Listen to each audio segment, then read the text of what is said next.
Hello दोस्तों, स्वागत है आप सभी का आरएस स्टडी सर्किल में।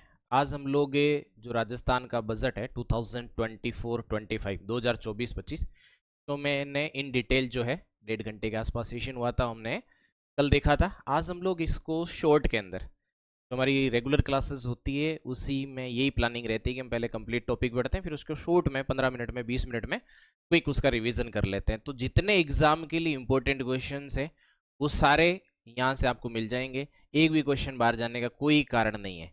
यदि हम लोग फिर 3 घंटे 4 घंटे 6 घंटे यदि फिर बजट को पढ़ रहे हैं तो फिर तो फाइनेंस मिनिस्टर का भाषण ही हम लोगों को सुन लेना चाहिए। क्या मतलब है उसका? तो अभी 15-20 मिनट में हम लोग मेन चीज़ें इंपॉर्टेंट चीज़ें देख लेते हैं। इसके बाद आपको जो डिटेल नोट्स है वो आरएस स्टडी सर्किल के टेलीग्राम चैनल पर आपको भेज दिया गया है, आप वहाँ से उसको प्राप्त कर सकते हैं। और जो शॉर्ट नोट्स है ये भी आपको टेलीग्राम पे मिल जाएंगे, नहीं तो आप आरएस स्टडी सर्किल के ऐप को चेक करिएगा, वहाँ पर ये अवेलेबल हो जाएंगे। तो एक क्विक हम लोग चीज़ें देख लेते हैं। बजट के अंदर जितनी इंपॉर्टेंट चीज़ें हैं एक ही सेशन में 15-20 मिनट के सेशन में आपको मिल जाएगी। जो बजट 2024-25 है इसके अंदर आप देखोगे तो आपको समझ में आएगा कि जो जीडीपी है इसका कुछ 10 संकल्प रखा गया है। उसमें से एक संकल्प ये है कि राजस्थान की जीडीपी को 350 बिलियन डॉलर की जीडीपी बनानी है आने वाले समय में।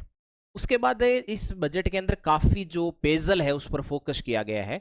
उसमें जल जीवन मिशन जो है उस पर काफी फोकस है।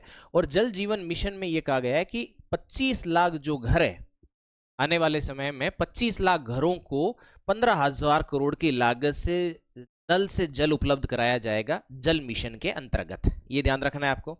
उसके बाद जैसे अपन लोग विद्युत की बात करें, इलेक्ट्रिसिटी की, तो इस बजट के अंदर यह कहा गया है कि आने वाले 10 वर्षों के अंदर 6% की दर से विद्युत की खपत है वो बढ़ेगी। तो इसको हम लोग कैसे पूरा करेंगे? तो ये कहा गया है कि परंपरागत स्रोत से हम लोग 20,500 मेगावाट तो हम परंपरागत स्रोत से करने वाले हैं। और जो आपके क्लीन एनर्जी है उससे हम 33,600 मेगावाट है क्लीन एनर्जी से पूरा करेंगे। उसके अंदर यदि आप देखोगे तो सोलर एनर्जी जो है, सौर ऊर्जा है, उससे 22,500 मेगावाट, विंड एनर्जी या जो पवन ऊर्जा है उसके माध्यम से 8,100 मेगावाट, और जो बाकी 3,300 मेगावाट है वो हाइड्रो एनर्जी जो है उससे पूरा करेंगे। उसके बाद देखो, इसी को ध्यान में रखते हुए जैसे प्रधानमंत्री सौर्यघर योजना का आपने नाम सुना होगा, जो अयोध्या के राम मंदिर का उद्घाटन हुआ था उसी दिन इस योजना की शुरुआत हुई थी। उसी को आगे बढ़ाते हुए राज्य सरकार ने कहा है कि हम लोग आदर्श सौर गांव की स्थापना करेंगे। प्रत्येक गांव के अंदर जो आदर्श सौर गांव होगा उसमें 2 मेगावाट के जो प्लांट्स है सौर ऊर्जा के वो लगेंगे, जिसमें 40% जो है वो राज्य सरकार जो है वो इसके अंदर अनुदान देगी। उसके बाद यदि आप देखोगे तो राजस्थान में कुल 2,08,000 ऐसे गांव हैं जिन तक अभी तक बिजली नहीं पहुंची है। सरकार का कहना है कि हम इन्हें घरेलू कनेक्शन अगले 2 साल के अंदर इन्हें 2,08,000 घरों को घरेलू कनेक्शन उपलब्ध करवाएंगे। इसके अलावा यदि आप देखोगे तो कुछ क्षेत्र ये ऐसे हैं जहां पर सोलर पार्क स्थापित किए जाएंगे आने वाले समय में। याद रखना, एग्जाम के लिए इंपॉर्टेंट होगा। एक तो जैसे आप देखोगे तो पुंगल और छत्तरगढ़ जो है बीकानेर के 2 शहर, यहां पर आने वाले टाइम में सोलर पार्क स्थापित किए जाएंगे। इसके साथ बोडाना जैसलमेर भी है, इंपॉर्टेंट है, एग्जाम के लिए ध्यान रखना है। बोडाना जैसलमेर जो है वहां पर भी सोलर पार्क जो है वो स्थापित किए जाएंगे। ये ध्यान रखना है आपको इन सब बातों का, मेन पॉइंट से। इसके बाद आप यदि देखोगे तो सड़क के अंदर देखोगे तो 1-2 पॉइंट ही ज्यादा इंपॉर्टेंट एग्जाम के लिए। आने वाले समय के अंदर 53 अगले 5 साल के अंदर 53,000 किलोमीटर का सड़क नेटवर्क है उस पर सरकार काम करेगी 60 करोड़ की लागत से। यानी टोटल जो इन्वेस्टमेंट है सरकार का वो 60 करोड़ होगा, और जो सड़क का नेटवर्क है वो 53,000 किलोमीटर। इसके अलावा सरकार नो ग्रीन फील्ड एक्सप्रेसवे है उनकी भी स्थापना करने वाली है, तो ये सड़क के संदर्भ में या रोड के संदर्भ में। इसके अलावा यदि अपन और ढांचागत विकास को देखें सड़क के अलावा, तो उसके अंदर Rajasthan regional and urban planning bill 2024 लाया जाएगा। उसके अलावा यदि देखोगे तो जिला के उत्थान के लिए सरकार ने एक बहुत महत्वपूर्ण योजना शुरू करी है, डॉक्टर श्यामा प्रसाद मुखर्जी जिला उत्थान योजना 500 करोड़ की लागत से, जो कि जन सहभागिता से कार्य करेगी, यानी जनता के सहयोग से काम करेगी, उनको प्राथमिकता दी जाएगी। डॉक्टर श्यामा प्रसाद मुखर्जी जिला उत्थान योजना 500 करोड़ की लागत से। फिर यदि हम इसमें कुछ बातें हम लोग ट्रांसपोर्टेशन की भी करें, परिवहन की, तो 2-3 चीजें महत्वपूर्ण है। एक तो यह कि सरकार कह रही है हम 500 नई बसें लेकर के आएंगे। इसके अलावा 800 बसें जो है वो हम सर्विस पे लेंगे। इसके अलावा 300 सरकार कह रही है कि हम लोग इलेक्ट्रिक बसें हैं वो उनका प्रावधान करेंगे, और जो इलेक्ट्रिक बसें हैं उनके लिए चार्जिंग स्टेशन वगैरह स्थापित करने हैं तो वो भी करेंगे। इसके अलावा सरकार का काफी फोकस रहा है कि जो 10 जिला मुख्यालय हैं वहां पर रेलवे स्टेशन के तर्ज पर उनका आधुनिकीकरण करने का काम सरकार कह रही है कि हम लोग आने वाले समय में करने वाले हैं। उसके बाद यदि देखोगे तो रीजनल डेवलपमेंट पे भी सरकार का फोकस रहा है, क्षेत्रीय विकास पर भी सरकार का फोकस रहा है, जिसके अंदर देखोगे तो ब्रिज क्षेत्र विकास है, यानी इसका विकास किया जाएगा ब्रज क्षेत्र का।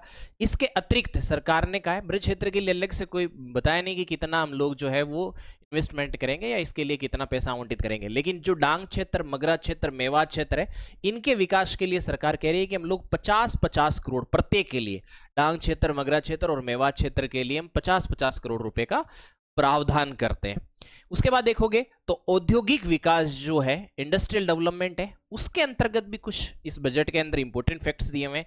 जैसे एक तो यह कि सरकार ने पॉलिसीज पे बहुत फोकस किया है, जिसमें औद्योगिक नीति, इंडस्ट्रियल पॉलिसी 2024 जो है वो प्रस्तावित है। सरकार हर क्षेत्र की पॉलिसीज लेके आने वाली है। इसके अलावा कह रही है कि एक्सपोर्ट प्रमोशन पॉलिसी है, ये प्रस्तावित है। इसके अलावा गारमेंट एंड अपैरल या टेक्सटाइल पॉलिसी है, वो भी इसके अंतर्गत प्रस्तावित है। लॉजिस्टिक्स और सप्लाई चेन से जुड़ी हुई पॉलिसी सरकार लेके आने वाली है। इसके अलावा सरकार कह रही है कि एक पीएम मॉल, यूनिटी मॉल जो है वो जयपुर में स्थापित होगा। याद रखना है, पीएम यूनिटी मॉल कहां स्थापित होगा सर? जयपुर के अंदर स्थापित होगा। इसके अलावा जो राजस्थान से संबंधित है लेकिन राजस्थान से बाहर जाके कहीं काम कर रहे हैं, उनका जो है वो कनेक्ट राजस्थान के लोगों के साथ कैसे हो, इसके लिए सरकार कह रही है कि हम लोग नॉन रेजिडेंट कॉन्क्लेव जो है वो एक तरीके से आयोजित करेंगे, जिससे जो अप्रवासी राजस्थानी है उनका राजस्थान से लगाव रहे। जब लगाव रहेगा तभी तो डेवलपमेंट, उसमें इन्वेस्टमेंट वगैरह आएगा। इसके अलावा जयपुर के अंदर सरकार कह रही है कि हम एक Amrit global technology and application centre स्थापित करेंगे। ये ध्यान रखना है कि कहां पर स्थापित होगा, तो अमृत ध्यान रख लेना है, Amrit global technology and application centre Jaipur के अंदर स्थापित होने वाला है। इसके अलावा जैसे पंचपदरा जो बालोतरा है, यहां पर आपके पेट्रोल जोन बनने वाला है। इसके अलावा सरकार ने ये कहा है कि हम लोग जो वन डिस्ट्रिक्ट वन प्रोडक्ट है उसके लिए भी पॉलिसी 2024 लेके आने वाले हैं, वन डिस्ट्रिक्ट वन प्रोडक्ट के लिए। इसके अतिरिक्त सरकार कह रही है कि हम एक जो स्मॉल एंड माइक्रो मीडियम जो आपके पास में इंडस्ट्री है उनके लिए भी, मीडियम एंड स्मॉल जो आपके पास में माइक्रो एंटरप्राइजेस है उनके लिए भी 2024 के अंदर एक नीति पॉलिसी सरकार लेके आने वाली है। यानी एमएसएमई जो सेक्टर लघु उद्योग है उनके लिए भी एक पॉलिसी सरकार लेके आने वाली है। इसके अलावा सरकार ने कई पार्कों की घोषणा करी है कि अलग अलग क्षेत्र में कई पार्क सरकार आने वाले समय में स्थापित करने वाली है। जैसे एक टेक्सटाइल पार्क है सर, टेक्सटाइल के लिए आपको पहले से ही पता है कि भीलवाड़ा क्षेत्र ही बहुत फेमस है, तो टेक्सटाइल पार्क सर कहां स्थापित होगा? टेक्सटाइल पार्क स्थापित होगा भीलवाड़ा के अंदर है। इसके अलावा यदि आप देखोगे तो हैंडीक्राफ्ट पार्क कहां स्थापित होगा? हैंडीक्राफ्ट पार्क स्थापित होगा बीकानेर में। तो टेक्सटाइल पार्क इंपोर्टेंट है, यहां से क्वेश्चन आ जाएगा भीलवाड़ा के अंदर। हैंडीक्राफ्ट पार्क की बात करें तो बीकानेर के अंदर। इसके अलावा इंडस्ट्रियल व लॉजिस्टिक हब कहां स्थापित होगा? तो याद रखना है इंडस्ट्रियल और लॉजिस्टिक हब है वो बांदीकुई दोसा के अंदर स्थापित होगा। इसके अलावा यदि आप देखोगे तो टाइल्स मैन्युफैक्चरिंग हब, ये पार्क जो है टाइल्स मैन्युफैक्चरिंग पार्क, ये कहां पर स्थापित होगा सर? ये किशनगढ़ अजमेर के अंदर स्थापित होगा टाइल्स मैन्युफैक्चरिंग पार्क। इसके अलावा देखोगे आप तो सोलर पैनल मैन्युफैक्चरिंग पार्क, ये कहां पर स्थापित होगा? तो कांकाणी या रोहटपाली के अंदर ये स्थापित होने वाला है। सोलर पैनल मैन्युफैक्चरिंग पार्क जो है वो कांकाणी रोहटपाली के अंदर ये स्थापित होने वाला है। इसके अलावा देखोगे आप तो biomass pellet and chemical manufacturing park जो है वो बांसवाड़ा के अंदर स्थापित होने वाला है। इसके अलावा सेरेमिक पार्क जो है वो कहाँ स्थापित होगा? तो सेरेमिक पार्क है वो हैंडीक्राफ्ट पार्क है, ये बीकानेर के अंदर स्थापित होंगे। इसके अलावा सरकार ने कहा कि कुछ स्टोन जो मंडियां हैं, पत्थर की मंडियां, वो भी स्थापित होने वाली है। यदि देखोगे तो ब्यावर हो गया, कोटा हो गया, जालोर हो गया, राजसमंद हो गया, सिकंदरा दोसा हो गया, यहां पर ये कुछ शहर हैं जो आपको ध्यान रखना है, स्टोन मंडियां स्थापित होगी, ब्यावर, कोटा, जालोर, राजसमंद, सिक्कर, यहां पर। इसके अलावा सरकार ने कहा है कि जो हस्तकला से जुड़े हुए, जिसमें माटी का प्रयोग करते हैं कुम्हार वगैरह, उनके लिए माटी कला सेंटर ऑफ एक्सीलेंस स्थापित किया जाएगा। अभी इसकी जगह नहीं बताई गई है बजट के अंदर कि कहां पर होगा, लेकिन माटी कला के लिए सेंटर ऑफ एक्सीलेंस जो है वो सरकार स्थापित करेगी। इसके लिए जनजातियों के, इसके अतिरिक्त जनजातियों के लिए भी सरकार ने थोड़ा सा फोकस किया है कुछ क्षेत्र को लेकर के। जैसे आप देखोगे तो कालीबाई संग्रहालय जो है वो कहां पर स्थापित होगा, तो उदयपुर के अंदर। याद रखना है, डूंगरपुर मत कर देना। कालीबाई संग्रहालय कहां स्थापित होगा सर, वो उदयपुर के अंदर। इसके अलावा शिल्प ग्राम कहां पर, डूंगरपुर के अंदर सर। इसके अलावा जैसे जो जनजातियों के नायक होते हैं जिनका नाम है डूंगर बरड़ा या बाशिया चारपोट, इनके लिए भी स्मारक बनेंगे। डूंगर बरड़ा जो है उनके लिए डूंगरपुर के अंदर एक स्मारक बनेगा। इसके अलावा बाशिया चारपोट है, इनके लिए बांसवाड़ा के अंदर एक जो है वो पार्क स्थापित, सॉरी स्मारक स्थापित होगा। इसके अलावा पर्यटन पर भी सरकार ने फोकस कराया है। सरकार कह रही है कि जो जितनी हमारी जीडीपी है उसमें 5.6% अकेले पर्यटन जो सेक्टर है, पर्यटन क्षेत्र है, उसका कंट्रीब्यूशन है। इसमें लगभग 20 लाख, न केवल 5.6% कंट्रीब्यूशन है, बल्कि 20 लाख परिवारों को जो है ये रोजगार उपलब्ध कराने का काम भी करती है। इसके अलावा सरकार कह रही है कि पर्यटन को बढ़ावा देने के लिए राजस्थान पर्यटन विकास बोर्ड का हम लोग गठन करने वाले हैं। इसके अलावा सरकार कह रही है कि खाटू श्याम जी जो है इसको हम लोग काशी जो है उसकी तर्ज पर ही इसको विकसित करेंगे, और लगभग 100 करोड़ रुपए सरकार कह रही है कि मदद से हम लोग इसको खाटू श्याम जी जो है इसको विकसित करने वाले हैं। इसके अलावा जैसे 600 जो धार्मिक अलग अलग जो केंद्र हैं उनको विशेष अवसर, दिवाली, होली, रामनवमी, उन पर इन्हें जाया जाएगा। अच्छी तरीके से जो लोग हैं वो अपने धार्मिक भावनाओं को व्यक्त कर पाए इसके लिए। इसके अतिरिक्त यदि आप देखोगे तो इस बजट में Rajasthan tourism infrastructure and capacity building fund RTICF की स्थापना की भी बात की गई है, जिसके अंदर लगभग 5 करोड़ के कार्य इसके अंतर्गत किए जाएंगे। किसकी बात कर रहा है, Rajasthan tourism infrastructure and capacity building fund RTICF, जिसके अंदर 5 करोड़ के कार्य किए जाएंगे। इसके अतिरिक्त यदि आप देखोगे तो Rajasthan heritage conservation and development authority का गठन भी होगा। Rajasthan heritage conservation and development authority का भी गठन होगा। इसके अलावा जैसलमेर में जो जीवाश्म पार्क है एवं ओपन रॉक म्यूजियम की स्थापना भी किया जाएगी जैसलमेर के अंदर। कहां पर, जैसलमेर के अंदर जीवाश्म पार्क एवं ओपन रॉक म्यूजियम की स्थापना होगी। इसके अलावा जैसे जो मीटिंग वगैरह के लिए, सेमिनार के लिए दिल्ली के अंदर एक हॉल, जो बड़ा एक संस्था, मतलब एक तरीके से हम कह सकते हैं कि एक हॉल बना हुआ है वहां पर, किसके लिए, मीटिंग के लिए, इंसेंटिव्स के लिए, कॉन्फ्रेंस के लिए, एग्जीबिशन के लिए। उसी तरीके की एक बिल्डिंग जो है वो मंडपम जो है वो जयपुर के अंदर भी स्थापित होगी। तो जितनी भी बड़ी चीजें जो आपको दिखेगी वो अधिकतर जयपुर के अंदर ही दिखेगी। तो मंडपम जो है वो दिल्ली की तर्ज पे बनेगा। कहां पर स्थापित होगा, तो याद रख लेना है, जयपुर के अंदर स्थापित होगा। इसके अलावा कुछ इकोसिस्टम साइट्स है वो भी राजस्थान के अंदर डेवलप की जाएगी। वो कौन कौन सी साइट्स है, तो एक तो ध्यान रखना है कि जैसे बस्सी अभ्यारण्य जो चित्तौड़ के अंतर्गत है, इसको डेवलप किया जाएगा इकोसिस्टम साइट्स के रूप में। मनसा माता जो झुंझुनू के अंदर है, इसको भी इकोसिस्टम साइट के रूप में डेवलप किया जाएगा। इसके अलावा शेरगढ़ अभ्यारण्य जो बारां के अंदर है, इसको भी इकोसिस्टम साइट के रूप में डेवलप किया जाएगा। खिंचन संरक्षण क्षेत्र जो है वो जोधपुर है, इसको भी इकोसिस्टम साइट के रूप में डेवलप किया जाएगा। इसके अलावा सांबर झील जो जयपुर में है, इसको भी इकोसिस्टम साइट के रूप में डेवलप किया जाएगा। तो ध्यान रखना है। इसके अलावा जो राज्य अभिलेखागार कहां पर है सर, बीकानेर। यहां पर क्या है, जो 40 करोड़ हिस्टोरिकल स्क्रिप्ट्स है, कह रहे हैं कि उनका डिजिटाइजेशन करने का काम सरकार अपने हाथ में लेगी और इसको करेगी। तो राज्य अभिलेखागार कहां है सर, बीकानेर के अंदर है, और 40 करोड़ हिस्टोरिकल जो स्क्रिप्ट्स है उनका डिजिटाइजेशन करने का काम सरकार आने वाले समय में करने वाली है। इसके अलावा जैसे आप देखोगे तो जो जयपुर एयरपोर्ट है उसकी कैपेसिटी को सरकार बढ़ाने वाली है, 50 लाख से 70 लाख जो कैपेसिटी है वो करेगी। इसके अलावा जयपुर में एक नया स्टेट टर्मिनल जो है वो भी कह रही है कि जयपुर के अंदर स्थापित करेगी सरकार आने वाले टाइम में, या इस पर काम होगा।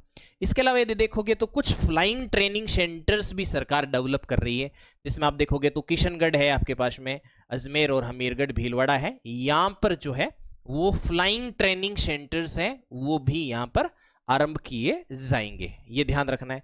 उसके अलावा जैसे अपन पर्यावरण के अंतर्गत सरकार ने क्या क्या जो हमारे एग्जाम के लिए इंपॉर्टेंट है वो क्या क्या चीजें, तो एक तो सरकार कह रही है कि नेक्स्ट ईयर से, अगले साल से हम लोग बहुत फोकस किया गया है इस बार इसमें एनवायरमेंट वगैरह पे। तो नेक्स्ट ईयर से हम लोग जो है, आगामी वर्ष से हम लोग एक ग्रीन बजट जो है वो लेकर के आने वाले हैं। इसके अलावा वृक्षारोपण महाअभियान जो है, जिसमें एक पेड़ मां के नाम, अभी अभियान चल रहा है, मोदी जी ने उसकी शुरुआत करी थी पर्यावरण दिवस पे। उसके तहत 7 करोड़ पौधे लगाए जाएंगे। इसके अतिरिक्त देखोगे तो राजस्थान में हरियाणा राजस्थान मिशन की शुरुआत की गई है अगले 5 वर्ष के अंदर। इसके अंतर्गत लगभग 4000 करोड़ जो पैसा है उसके मदद से हरियाणा और राजस्थान मिशन है, इसको बढ़ावा दिया जाएगा। इसके अलावा प्रत्येक जिले में मातृ वन है, उसकी स्थापना की जाएगी प्रत्येक जिले के अंदर। इसके अलावा आप देखोगे तो झालाना जयपुर के अंदर forest and wild life training come management institute 40 crore की सहायता से झालाना जयपुर में स्थापित होगा। तो कहां स्थापित होगा ये भी याद रखना है आपको, झालाना जयपुर में forest and wild life training come management institute की स्थापना झालाना जयपुर के अंदर की जाएगी। ये बात आपको अच्छे से दिमाग में रखनी है। उसके बाद देखो केवलादेव राष्ट्रीय उद्यान, ये जो है आपका घना भरतपुर के अंतर्गत, यहां पर जूलॉजिकल पार्क एंड एक्वेरियम बनेगा, ध्यान रखना है। कहां पर बनेगा सर? ये जो आपके केवलादेव राष्ट्रीय उद्यान भरतपुर है, यहां पर एक जूलॉजिकल पार्क एंड एक्वेरियम की स्थापना का सरकार का प्रस्ताव है। इसके अलावा देखो जैसे नाहरगढ़ जैविक उद्यान है जयपुर के अंदर, वहां पर जयपुर के वॉक इन एवियरी जो है पक्षीशाला, पक्षियों के लिए होती है, वो बनाने का सरकार का प्रस्ताव है नाहरगढ़ जैविक उद्यान में, यानी पक्षियों को बढ़ावा देने के लिए। इसके अलावा गोडावण जो है, इनकी संख्या को लेकर सरकार जो है वो चिंतित रहती है। तो इनके संरक्षण के लिए सरकार ये कह रही है कि एक प्रीडेटर प्रूफ फेंसिंग, प्रीडेटर मतलब होता है कि दूसरे जो जीव उनके ऊपर हमला करते हैं उनसे बचाना, दरिंदा एक तरीके से हिंदी अर्थ ये, तो उनसे बचाने के लिए, गोडाउन को बचाने के लिए प्रीडेटर प्रूफ फेंसिंग बनाई जाएगी, ताकि गोडाउन जो है उसका, पक्षी का संरक्षण किया जा सके, ध्यान रख लेना है। उसके बाद जैसे आप देखोगे तो अलवर में बायोलॉजिकल पार्क बनेगा एक 25 करोड़ की मदद से। तो याद रख लेना कि नया बायोलॉजिकल पार्क कहां पर स्थापित होगा, तो सर ये अलवर के अंदर स्थापित होगा। इसके अतिरिक्त देखोगे तो अलवर और भिवाड़ी के अंदर एक अर्ली वार्निंग सिस्टम भी सरकार कह रही है कि हम लोग आने वाले समय में डेवलप करने वाले हैं। तो ज्यादा इंपॉर्टेंट ये अलवर वाला, ये ध्यान रख लेना है। उसके अलावा जैविक जो नाहरगढ़ जैविक उद्यान है, यहाँ पर एवियरी, वॉक इन एवियरी की, यानी जो पक्षी वगैरह है उनके लिए पक्षीशाला की स्थापना के संदर्भ में फिर जूलॉजिकल पार्क जो है वो भरतपुर में स्थापित होगा। इसके अलावा सरकार ने युवाओं के लिए भी कुछ बातें करी है, जिसके अंदर क्या है कि 4 जगह अटल इनोवेशन जो स्टूडियोज हैं वो स्थापित किए जाएंगे। कहां कहां पर सर? एक जयपुर के अंदर स्थापित किया जाएगा, एक भरतपुर के अंदर स्थापित किया जाएगा, एक बीकानेर के अंदर और एक उदयपुर के अंदर। आप ऐसे याद रख सकते हो JUUB, यानी जयपुर भरतपुर, सॉरी JBPU, जयपुर, भरतपुर, बीकानेर और उदयपुर के अंदर अटल इनोवेशन स्टूडियोज है वो स्थापित किए जाएंगे। इसके अलावा संभाग स्तर पर आदर्श वेद विद्यालयों की स्थापना होगी। कहां पर? संभागीय स्तर पर आदर्श वेद विद्यालयों की स्थापना होगी। अब जो कुलपति होते थे पहले विश्वविद्यालयों वगैरह में, सरकार कह रही है कि इनके लिए एक नई पदवी होगी जिसका नाम कुलगुरु होगा, यानी कुलपति अब कुलगुरु कहलाएंगे। इसके अलावा ज्योतिष जो वास्तु केंद्र है जयपुर, उसको सेंटर ऑफ एक्सीलेंस के रूप में सरकार डेवलप करेगी और आने वाले समय में इसका विस्तार भी सरकार करेगी। तो ज्योतिष वास्तु के लिए सेंटर ऑफ एक्सीलेंस कहां बनेगा? जयपुर के अंदर। इसके अलावा सरकार ने राज्य युवा महोत्सव मनाए जाने की भी सरकार ने घोषणा करी है कि हम लोग आने वाले समय, ये प्रस्तावित है कि 12 जनवरी को जो राज्य युवा महोत्सव है ये मनाया जाएगा। इसके अलावा राजस्थान में युवाओं को बढ़ावा देने के लिए सरकार राजस्थान यूथ आइकॉन अवार्ड है वो भी स्थापित, वो भी देगी। राजस्थान यूथ आइकॉन अवार्ड भी दिया जाएगा युवाओं को प्रोत्साहित करने के लिए। उसके बाद यदि देखेंगे तो माइग्रेटरी जो पशुपालक है, मतलब जो एक स्थान से घुमंतु जो पशुपालक है, उनके लिए सरकार ये कह रही है कि उनके लिए पिंडवाड़ा शिरोई के अंदर, याद रखना इंपॉर्टेंट है, सरकार कह रही है कि पिंडवाड़ा शिरोई के अंदर आवासीय विद्यालय स्थापित होगा। कहां पर? पिंडवाड़ा, याद रखना है, जो घुमंतु पशुपालक है उनके लिए पिंडवाड़ा सिरोही के अंदर स्थापित होगा। इसके अलावा ये देखोगे तो घुमंतु जातियों के लिए आवासीय विद्यालय जो है वो भी स्थापित होगा। कहां पर? सुमेरपुर पाली के अंदर, एक सुमेरपुर पाली के अंदर भी स्थापित होगा और एक पिंडवाड़ा जो है वहां पर भी स्थापित होगा, ध्यान रखना है। उसके अलावा सरकार कह रही है कि वन डिस्ट्रिक्ट वन स्पोर्ट्स जो स्कीम है उसको भी लागू किया जाएगा, यानी एक जिले में एक स्पोर्ट्स को बढ़ावा दिया जाएगा ताकि सभी खेलों को समान रूप से महत्व मिल सके। इसके अलावा जिन क्षेत्रों की या जिन गांवों की आबादी या जिन क्षेत्रों की शहरों की आबादी, शहर होंगे तो ज्यादा ही होंगे, गांवों की आबादी या पंचायतों की आबादी 10,000 से ज्यादा है, वहां पर सरकार ओपन जिम स्थापित करेगी और जो भी जिम में सुविधाएं होती है वो वहां पर रहेगी। इसके अलावा जो खेलो राजस्थान है, यूथ गेम्स है खेलो राजस्थान, उनको सरकार कह रही है कि हम लोग ब्लॉक स्तर, जिला स्तर और राज्य स्तर पर जो है वो आयोजित करने का काम करेंगे। ठीक है ना, खेलो राजस्थान। उसके अलावा महाराणा, ये बहुत इंपॉर्टेंट याद रखना, महाराणा प्रताप स्पोर्ट्स यूनिवर्सिटी की सरकार कह रही है, जगह तो सरकार ने नहीं बताई लेकिन सरकार कह रही है कि महाराणा प्रताप स्पोर्ट्स यूनिवर्सिटी 250 करोड़ की सहायता से एक स्पोर्ट्स को बढ़ावा देने के लिए महाराणा प्रताप स्पोर्ट्स यूनिवर्सिटी 250 करोड़ की मदद से स्थापित किया जाएगी। इसके अलावा संभाग स्तर पर भी 50-50 करोड़ के माध्यम से कॉलेजेस स्थापित की जाएगी। फिर जिला स्तर पर भी स्पोर्ट्स को बढ़ावा देने के लिए अकेडमीज है वो स्थापित की जाएगी। ठीक है ना, नई खेल नीति 2024 भी सरकार कह रही है हम लोग लेकर के आएंगे। इसके अलावा स्वास्थ्य क्षेत्र के बारे में भी यहां पर बजट में बहुत कुछ दिया गया है। अपने लिए क्या इंपॉर्टेंट है, अपने लिए इंपॉर्टेंट है कि आयुर्वेद, योग एवं प्राकृतिक चिकित्सा विश्वविद्यालय स्थापित होंगे अजमेर और मेहवा दोसा के अंदर। इंपॉर्टेंट है, याद रख लेना। यानी आयुर्वेद, योग एवं प्राकृतिक चिकित्सालय कहां कहां स्थापित होंगे सर? एक तो अजमेर के अंदर होगा और एक मेहवा दोसा के अंदर होगा। कहां पर स्थापित होंगे? आयुर्वेद, योग एवं प्राकृतिक चिकित्सा विश्वविद्यालय, तो याद रखना है अजमेर और मेहवा दोसा के अंदर स्थापित होगा। उसके बाद यदि स्वास्थ्य क्षेत्र का बजट में कंट्रीब्यूशन देखें, यानी बजट का 8.26% पैसा स्वास्थ्य क्षेत्र पर खर्च हो रहा है, ये एक अच्छी बात है। इसके अलावा सरकार ने जो है आयुष्मान योजना है जो केंद्र की, उसी तर्ज पर मुख्यमंत्री आयुष्मान आरोग्य योजना मां है उसका थोड़ा विस्तार करा है, जिसके अंदर कैंसर जैसी बीमारियां हो गई, जो छोटे बच्चे हैं उनके संबंध में हो गई, डे केयर पैकेजेस वगैरह, इस तरीके के सरकार कह रही है कि हमने इसका विस्तार करा है। पैसे के टर्म्स में तो नहीं, क्योंकि आयुष्मान 5 लाख की है तो इस तरह की कोई अलग से घोषणा नहीं हुई है, लेकिन इसका सरकार ने अन्य तरीकों से विस्तार करा है। इसके अलावा जो गर्भवती महिलाएं हैं जिन्हें बच्चे जन्म देने से पहले कई प्रकार की जांच करानी होती है, उसके लिए सरकार ने मां वाउचर योजना है उसकी बात करिए। मां वाउचर यानी मुख्यमंत्री आयुष्मान जो वाउचर योजना, इसी तरीके से मां मतलब यही, मां का मतलब मुख्यमंत्री आयुष्मान आरोग्य। हेल्थ इंफ्रास्ट्रक्चर मिशन की भी सरकार कह रही है कि हम शुरुआत करेंगे, मां हेल्थ इंफ्रास्ट्रक्चर मिशन भी शुरुआत की जाएगी।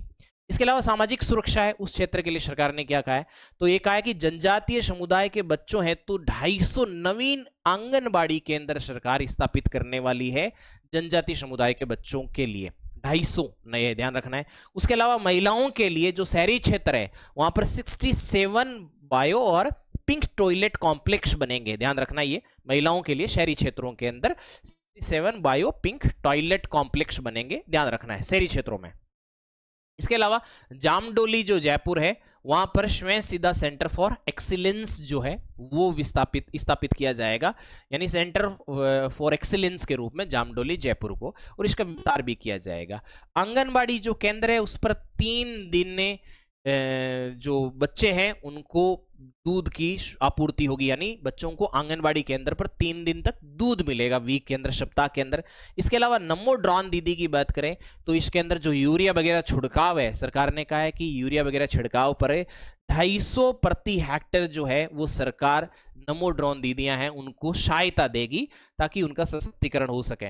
इसके अलावा सरकार ने कहा है कि लखपति दीदी जो पहले लक्ष्य था कि 5 लाख है, उस 5 लाख को बढ़ा करके 15 लाख जो है वो करने का सरकार ने लक्ष्य रखा है लखपति दीदी को, यानी लखपति बनाने का जो है उसमें संख्या बढ़ा करके 3 गुना कर दी गई है, 5 लाख से 15 लाख कर दिया गया है।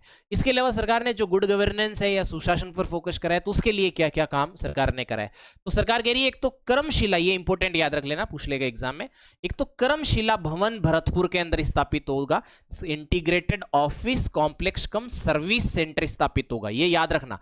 कर्मशिला भवन की स्थापना सरकार कहां पर करने वाली है? इंटीग्रेटेड ऑफिस कॉम्प्लेक्स कम सर्विस सेंटर की स्थापना सरकार भरतपुर के अंदर करने वाली है, ये ध्यान रखना है, इंपॉर्टेंट है, याद रखना। कर्मशिला, कर्म जो अभी देखोगे भजनलाल जी के कर्म याद कर लो, भजनलाल जी का संबंध कहां से है? भरतपुर से ही है, तो वही स्थापित होगा कर्मशिला।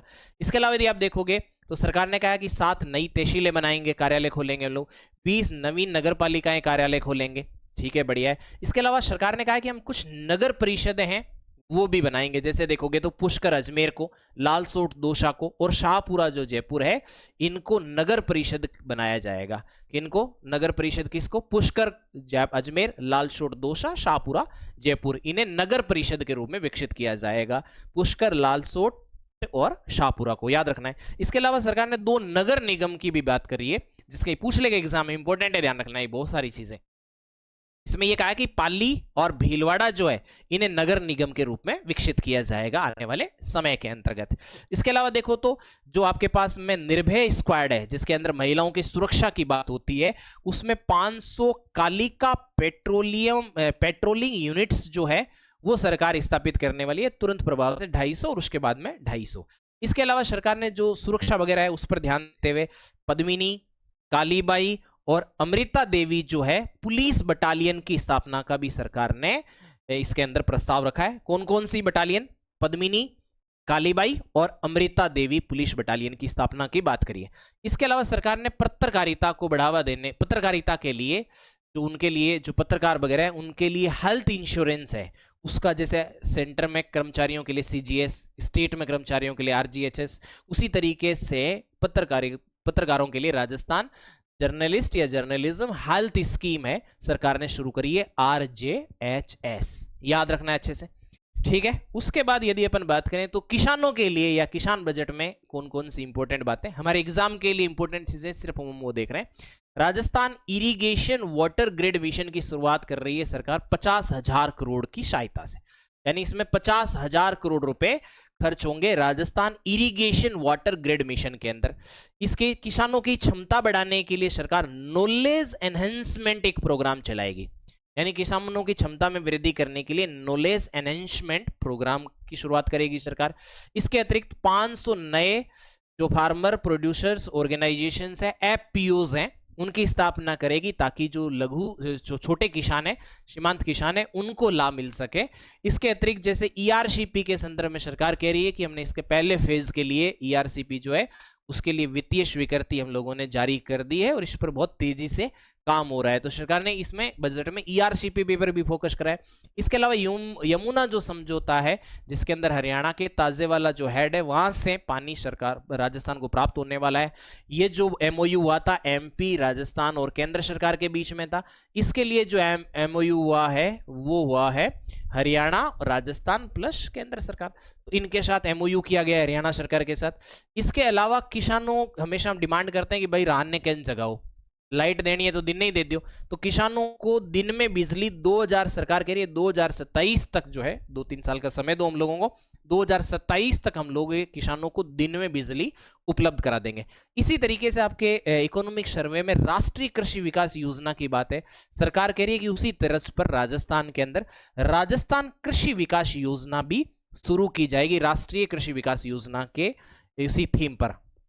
इसके अलावा दिया कुमारी जी ने यह भी कहा था कि पिछली सरकार जो है वो ज्यादा कनेक्शंस वगैरह दे नहीं पाई, बिजली कनेक्शंस, काफी सारे किसानों को पेंडिंग रह गए कनेक्शंस, तो जो 31 मार्च 2024 तक 1.45 यानी लगभग 1.5 लाख जो कनेक्शन है वो पेंडिंग है किसानों को, उनको जल्दी ही उपलब्ध कराया जाएगा वो कनेक्शन। इसके बाद सहकारिता और कृषि विपणन की यदि अपन लोग बात करें तो कुछ कृषि मंडियां स्थापित करने की बात करिए सरकार ने, थोड़ा ध्यान रख लेना है। एक तो जैसे आप देखोगे तो रामगढ़, पचवारा, लालसोट दोसा में कृषि मंडी स्थापित की जाएगी, नशीराबाद, अजमेर के अंदर कृषि मंडी स्थापित की जाएगी, पीपलू टोंक के अंदर कृषि मंडी स्थापित की जाएगी। कृषि मंडी नहीं याद रहे तो कम से कम ये जरूर याद रखना। गाजर मंडी कहाँ स्थापित होगी तो साधु वाली गंगानगर के अंदर जो है वो गाजर मंडी स्थापित की जाएगी। सर जीरा मंडी कहाँ स्थापित होगी तो जैसलमेर के अंदर जीरा मंडी स्थापित की जाएगी। इसके अलावा सरकार लहसुन मंडी कहाँ स्थापित होगी तो मनोर थाना जो झालावाड़ है सर वहां पर लहसुन की मंडी जो है वो स्थापित होगी। इसके अलावा फूड पार्क भी स्थापित होगा, जो ये भूसावर भरतपुर है, याद रखना है, ये सब इंपॉर्टेंट है, भूसावर भरतपुर है, यहां पर आपको फूड पार्क स्थापित होगा। इसके अलावा भूसावर भरतपुर में ही एग्रो प्रोसेसिंग प्लांट भी लगाया जाएगा, एग्रो प्रोसेसिंग प्लांट भी लगेगा भूसावर भरतपुर में, तो इंपॉर्टेंट हो गया है। देखो भरतपुर में काफी चीजें हैं, यही होता है मुख्यमंत्री बनने से। तो भरतपुर का ही है ना, तो फूड पार्क स्थापित होगा भुसावर भरतपुर में, और एग्रो प्रोसेसिंग प्लांट भी स्थापित होगा भुसावर भरतपुर में, फूड प्रोसेसिंग पार्क भी स्थापित होगा भरतपुर के अंदर। तो भरतपुर को कुछ सौगातें दी गई है, ध्यान रखा गया मुख्यमंत्री जी का। तो फूड पार्क हो गया, फूड प्रोसेसिंग पार्क हो गया, और एग्रो प्रोसेसिंग प्लांट है ये भरतपुर में स्थापित किए जाएंगे, इनका ध्यान रखना है। इसके अलावा अपन देखें तो कुछ प्रोसेसिंग प्लांट्स भी स्थापित किए जा रहे हैं। कहां कहां पर, जैसे अनार के लिए प्रोसेसिंग प्लांट है वो बालोतरा के अंदर स्थापित किया जाएगा। ईशबगोल के लिए जो है वो प्रोसेसिंग प्लांट शिरोई के अंदर स्थापित किया जाएगा। इसके अलावा जो मसालों के लिए है वो जोधपुर और बारां के अंदर प्रोसेसिंग प्लांट स्थापित किया जाएगा। इसके अलावा जीरा है उसके लिए मेड़ता के अंदर प्रोसेसिंग प्लांट स्थापित किया जाएगा। अमरूद है, आंवला है, मिर्च है, इसके लिए जो प्रोसेसिंग प्लांट है वो सवाई माधोपुर के अंदर स्थापित किया जाएगा, ध्यान रखना है। उसके बाद जैसे आप देखोगे तो पशुपालन और डेयरी की बात करें, यदि पशुपालन और डेयरी की बात करें तो उसके लिए मुख्यमंत्री पशुपालन विकास कोष 250 करोड़ की मदद से मुख्यमंत्री पशुपालन विकास कोष की स्थापना करने का लक्ष्य रखा है सरकार ने, लगभग 250 करोड़ की सहायता से। इसके अलावा पशुपालकों के लिए मुख्यमंत्री मंगला पशु बीमा योजना जो है पशुओं के लिए, वो योजना की शुरुआत करी है, जिसमें 5-5 लाख तो दुधारू पशुओं के लिए, इसके अलावा जैसे गाय भैंस वगैरह 5-5 लाख जो है वो भेड़ बकरियों के लिए, और 1 लाख ऊंट जो है उनके लिए ये मुख्यमंत्री मंगला पशु बीमा योजना की शुरुआत सरकार ने करने का निर्णय करा है। इसके अलावा ऊंट संरक्षण और विकास मिशन की शुरुआत की जाएगी ऊंटों की सुरक्षा के लिए। आपको पता ही ऊंटों की संख्या तेजी से कम हो रही है। इसके अलावा जो नवजात ऊंट है उनके ऊंट पालकों या उनकी संरक्षण करने वालों को पहले 10,000 रुपए उपलब्ध होते हैं, आपके इकोनॉमिक सर्वे में दिया है। अब सरकार कह रही है कि उनके लिए 20,000 रुपए की सहायता दी जाएगी। इसके अतिरिक्त सरकार ये कह रही है कि पाली में अत्याधुनिक मिल्क पाउडर प्लांट स्थापित किया जाएगा, याद रख लेना है, पाली में अत्याधुनिक मिल्क पाउडर प्लांट स्थापित किया जाएगा। कहां पर, पाली के अंदर। कौन सा, जो मॉडर्न मिल्क पाउडर प्लांट है वो स्थापित होगा। इसके अतिरिक्त जो है कोटा में केटल फील्ड प्लांट स्थापित होगा 25 करोड़ की मदद से, ये ध्यान रखना है। इसके अलावा देखो कुछ जो रेवेन्यू वगैरह से एक्सपेंडिचर इनकम से जुड़े हुए कॉन्सेप्ट है। कुछ इनकम दो तरीके से होती है, एक रेवेन्यू और एक कैपिटल। जो रेवेन्यू रिसीट है यानी जो राजस्व प्राप्तियां हैं वो सरकार कह रही है कि हम लोगों को इस बजट में 2,64,461 करोड़ रुपए होने वाली है, जबकि पूंजीगत जो प्राप्तियां हैं 2,31,148 करोड़ रुपए होने वाली है। यदि हम फिजिकल डेफिसिट की बात करें या राजकोषीय घाटे की बात करें तो 70,009 करोड़ रुपए फिजिकल डेफिसिट होगा। क्यों हो रहा है डेफिसिट, इसलिए कि देखो वे ज्यादा है। यहाँ रेवेन्यू एक्सपेंडिचर आप देखोगे तो 2,90,219 है, जबकि यहाँ पर रेवेन्यू रिसीट 2,64,000 ही है, तो ये आपके पास में डेफिसिट हो जाएगा। इसी तरीके से कैपिटल एक्सपेंडिचर की बात करें तो 2,05,247 करोड़ रुपए हमारा कैपिटल एक्सपेंडिचर है। यदि आप देखोगे रेवेन्यू डेफिसिट ऑफ जीडीपी यानी राजस्व घाटा जीडीपी के अनुपात में देखोगे तो 1.45% है। इसी तरीके से यदि आप फिजिकल डेफिसिट ऑफ जीडीपी का फिजिकल डेफिसिट या राजकोषीय घाटा को देखोगे वो 3.93% है। इसके अलावा डेप्ट जीडीपी रेशियो यदि आप देखोगे तो वो 2024-25 में 35.97% रहने का अनुमान है। और इसके अलावा जो है वो कैपिटल जो एक्सपेंडिचर है, सरकार कह रही है कि इस बार हम लोगों ने लगभग 65% जो है इसको हम लोगों ने बढ़ा दिया है। तो ये मैंने 20-25 मिनट में चीजें यहां पर कवर करी है। एक भी क्वेश्चन इससे बाहर यदि बजट से आएगा तो किसी एग्जाम में इससे बाहर एक भी क्वेश्चन नहीं आ सकता है। अब इसको आप 6 घंटे पढ़ लो, 12 घंटे पढ़ लो, 18 घंटे पढ़ लो, 20 घंटे पढ़ लो, लेकिन चीजें आप तभी इतनी शॉर्ट कर सकते हो जब आपको पूरा बजट याद हो। तो कल हम लोगों ने काफी सारा इस पे काम किया, फिर आपको लास्ट में शाम को एक सेशन लिया और फिर अभी हम लोगों ने इसे 20-25 मिनट में 15-20 मिनट में एक शॉर्ट में आपको सारी चीजें बता दी है। अब आपको ये जो है हमारा आरएस स्टडी सर्किल ऐप पर ये आपको पीडीएफ अवेलेबल हो जाएगी। इतना कम से कम, ये तो बहुत कम है, 2-3 पेजेस के अंदर आ जाएंगे आपके नोट्स में, तो इसको नोट डाउन कर लेना है। इसके अलावा डिटेल में चाहिए तो हम लोगों ने आरएस स्टडी सर्किल के टेलीग्राम पर शेयर किया है, तो वहां से भी आप ले सकते हैं। एक बेस स्वर्णगिरी जो है वो स्टार्ट हुआ है, इसके लिए आपको 11,500 रुपए चार्जेस है, लेकिन 33% ऑफ मिल रहा है आपको 15 जुलाई तक, आप ये एडमिशन ले सकते हैं SG33 कोड यूज करके। इसके अलावा अग्निबाण जो बैच है वो चार्जेस 22,500 है, लेकिन आप 40% ऑफ है आपको 15 जुलाई तक, SG40 यूज करके, कोड यूज करके आप ले सकते हैं।